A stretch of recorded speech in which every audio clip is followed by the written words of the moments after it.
Okay, so this will just be a short little update video about our clock. So as you saw, it was running. It does run, but we do have a little bit of a problem, and that is the suspension spring, which I will zoom in on here.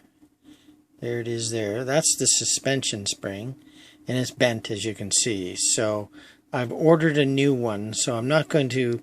It ran for overnight using this suspension spring, but I don't feel comfortable I'll be eventually selling this clock, and I don't feel comfortable selling this clock with that suspension spring in it. It's old, it's bent, and while it does work, it's not appropriate. It's just not good. So we'll get rid of that. But one of the things that I did do is I tested to see if the hammer works and the stop wheel, the count wheel rather, if the count wheel is working properly. And it's working perfectly. So I'm just going to grab, hold on a sec here. I'm just going to grab the hand.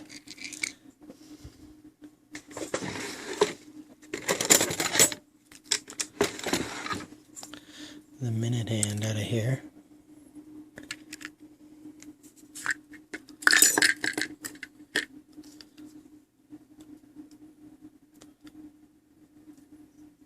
Do this one-handed.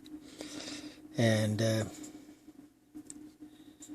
rotate this, and you'll see it go into warning. Then at half past. Okay, then I don't know if that, yeah. That's the half past the hour. And then it goes up into warning. And at the top of the hour it goes 1, 2, 3, 4, 5, 6, 6. And then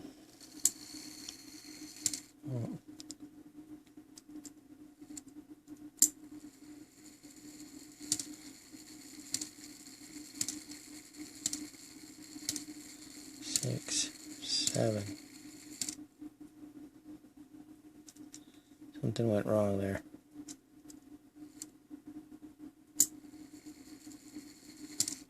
Half past the hour. Top of the hour.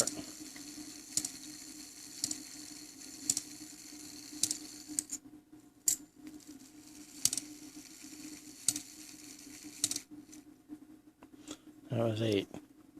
So, it's doing everything it's supposed to be doing. I'm not going to reassemble it yet until I get the proper suspension spring for it.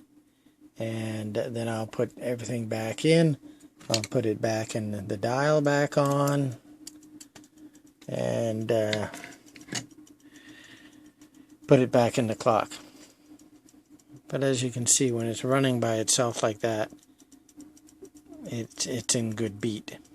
So it's working well. That's my little update for today. And the next time you see me, it will be with the new suspension spring and putting it back together.